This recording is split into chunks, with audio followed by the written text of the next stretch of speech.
Maharashtra bulletin, नई सोच नई दिशा।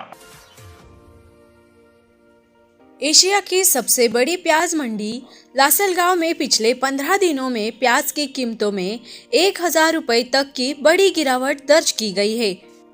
पिछले एक हफ्ते में ही दाम 600 रुपये तक गिर गया है, जिससे नासिक जिले के किसानों को लगभग 175 से 200 करोड़ रुपए का नुकसान होने का अनुमान है।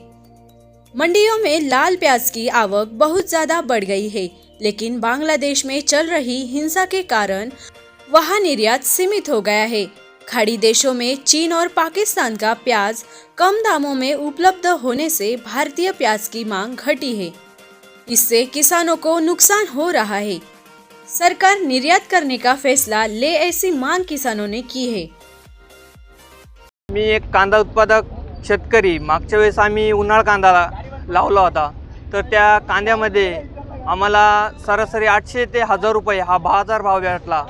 तो सुद्धा आम्हाला परवडला नाही आणि एक आठवड्यापासून आम्ही लाल कांदा विकतोय। तर आठवड्यापासून मागच्या आठवड्यात आम्हाला लाल कांद्याला 2-1 हजार रुपये बाजार भाव होता, परंतु या आठवड्यामध्ये तो बाजार भाव कमी होऊन 1400 पर्यंतच झालेला आहे आणि हा बाजार आम्हाला शेतकऱ्यांना परवडत नाही आणि या बाजारामध्ये शेतकऱ्यांचा म्हणजे खर्च सुद्धा फिटत नाही आणि या बाजार भाव वाढण्यासाठी केंद्र सरकार, राज्य सरकार यांनी होईल तेवढी आपला कांदा हा लाल कांदा निर्यात केला पाहिजे आणि शेतकऱ्यांकडे थोडंसं लक्ष देऊन शेतकऱ्यांच्या उत्पन्नात वाढ झाली पाहिजे, हा विचार केंद्र सरकार आणि राज्य सरकारने करावी आम्ही विनंती करतो।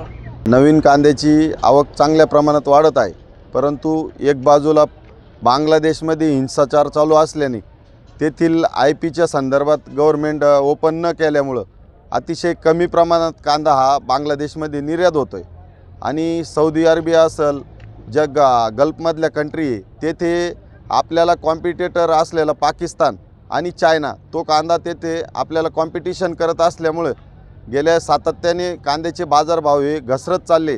जवळजवळ आज जर कांद्याचे भाव बघितले 14 ते 18च्या दरम्यान सरासरी कांद्याचे भाव आहे।